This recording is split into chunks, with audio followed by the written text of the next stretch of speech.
네, 과외입을 통해 알게 돼 또래 여성을 살해한 정유정.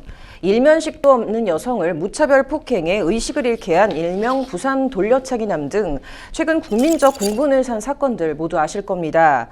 이 사건들의 피고인들이 사이코패스라는 진단을 받으면서 요즘 이 사이코패스에 대한 이런저런 궁금증들이 나오고 있는데요. 오윤성 순천향대 경찰행정학과 교수님 모시고 관련 얘기들 구체적으로 나눠보도록 하겠습니다. 교수님 어서 오십시오. 네, 안녕하세요.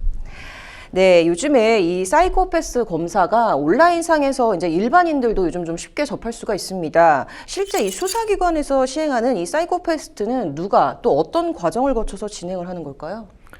사실 이제 이 사이코패스라고 하는 것은 우리 뭐 일반인들 속에서도 다 이렇게 섞여 있기 때문에 사실 누가 누군지 잘 몰라요. 그런데 모든 범죄자에 대해서 사이코패스 검사를 다 하지도 않고 또 사실은 다 할 필요도 없는 거죠. 근데 이제 우리나라 같은 경우는 사이코패스 검사를 하는 그 이유가 어떤 그 범행 수법이 상당히 잔혹하고 또 범행 동기를 잘 우리가 이해할 수 없을 때 일반적으로 이제 사이코패스의 특징 중에서 거짓말을 지속적으로 한다든지 또는 공감 능력이 없다든가 하는 그런 것을 우리가 볼 수 있는데요. 그러니까 이제 그런 순간순간을 모면하기 위한 거짓말들이 지속된다라고 하는 그런 측면에서는 이 사람이 어떤 그 사이코패스인지 아닌지를 좀 가려볼 필요가 있다라고 판단이 될 때만 사이코패스 검사를 하게 돼 있습니다. 네. 근데 이 사이코패스 테스트가 이제 신빙성이 좀 있다고 봐야 되는지에 대한 얘기도 많이 나오거든요. 어떻게 보세요? 그 사람의 그 성장 과정이라든가 학교에서의 생활 기록부 또 병원 기록 기타 이제 여러 가지 것들을 입체적으로 그 이루어지는 그런 것인데 그것은 어떤 한 사람이 결정을 하는 것이 아니라 이미 훈련을 받은 전문가들 이 전문가들에 의해서 이루어지기 때문에 사실 이 사이코패스 검사라고 하는 그 자체가 일반적인 사람들이 쉽게 접할 수 있는 그런 분야는 아니라고 봅니다. 네. 일반인들이 쉽게 접할 수 있는 분야가 아니다라고 말씀을 해주셨고, 근데 사실 좀 개인적으로도 궁금한 부분이긴 한데요. 이 사이코패스 테스트를 검사를 할 때 의도적으로 조금 허위 답변을 할 수 있지도 않나라는 좀 생각도 들기도 합니다. 이제 이런 거는 좀 어떻게 생각을 하세요?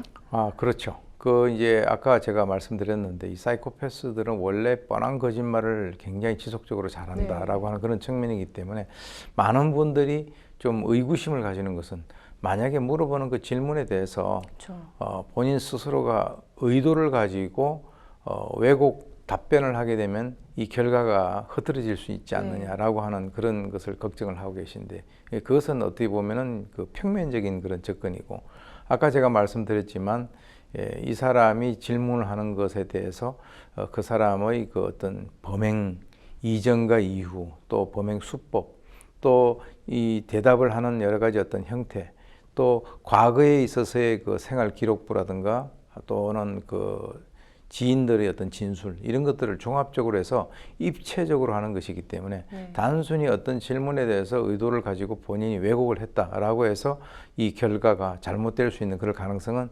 상당히 낮다라고 하는 것이죠. 네. 이 사이코패스 진단이 나오거나 혹은 이제 점수가 높게 나오면 나올수록 이게 뭐 재판에서 유리한 요소로는 작용하지 않는다라는 게 법조계 말이 나오고 있는데요. 그렇다면 이 점수 어디에 활용이 되나요? 공식적으로 이 사이코패스 검사를 통해서 그 사람의 그 형량의 유불리에 작용을 한다라고 하는 것은 그건 공식적으로 인정되지 않고 있습니다. 그래서 이제 어떤 의미냐 그러면 이 사이코패스 검사를 통해서 그 사람이 가장 핵심적인 것은 형을 받고 나온 이후에 재범 가능성이 있느냐. 이 재범 가능성이 있다라고 판단되면 어떤 조치를 취하게 되냐면 전자장치를 부착을 하거나 또 보호 관찰 기간을 결정하거나 하는 이런 것과 연관이 이제 분명히 있을 수 있단 말이죠. 단 나오고 난 뒤에 뭐 물론 이제 사이코패스들 중에서는 사형 선고를 받는다든가 해서 완전히 사회와 격리되는 그런 사람도 있을 수 있지만 그렇지 않고 언젠가는 다시 사회로 복귀를 했을 때 그 사람의 재범 가능성 그것을 이제 이 사이코패스 검사를 통해서 예측을 하고 그것에 대해서 어떤 식으로 대처할 것인가 하는 하나의 기준이 된다라고 봅니다. 네. 이게 사실 뭐 언제 어떻게 사실 이 사이코패스를 맞닥뜨릴지 모르는 이제 좀 그런 우려도 점점 커지고 있는데요. 좀 일상생활에서 이 같은 사이코패스 범죄를 저희가 좀 구분을 해서 예방을 해야 되는데 좀 어떻게 피해 예방을 할 수 있을까요? 불행히도 거기에 대한 뾰족한 대책은 없습니다. 네. 왜 그러냐면 일단 사이코패스인지 아닌지를 일반적인 사람들은 잘 몰라요. 네. 그런데 이런 사람들 같은 경우는 남을 괴롭히면서도 그 스트레스를 전혀 받지 않고 또 그런 것을 이기는 그런 힘들이 일반인들보다 훨씬 더 강하다는 거죠. 네. 그래서 보통 이제 개인적으로 본인이 저 사람이 좀 그런 경향이 있다라고 해서 좀 그 사람하고 거리를 둔다든가 이런 것은 있을 수 있지만 전체의 어떤 사회적인 측면에서 개인을 어떤 간별기에 넣어서 네. 수치로 나와서 격리를 한다든가 이런 조치는 거의 불가능하다라고 생각이 듭니다. 네, 좀 대책이 뾰족하게 없다는 게 좀 아쉬운 점이긴 한데요. 이게 뭐 일각에서는 사이코패스는 뭐 선천적인 것이다, 뭐 후천적인 것이다라는 말들도 많이 나오는데 아까도 말씀해 주셨지만 어느 집단에는 뭐 사이코패스가 꼭 있다, 뭐 이런 얘기도 나오기도 합니다. 사회적으로 이거 어떻게 관리를 좀 해야 될까요? 근데 이제 사이코패스는 사실은 유전적인 소인이 강하다라고 네. 알려져 있습니다.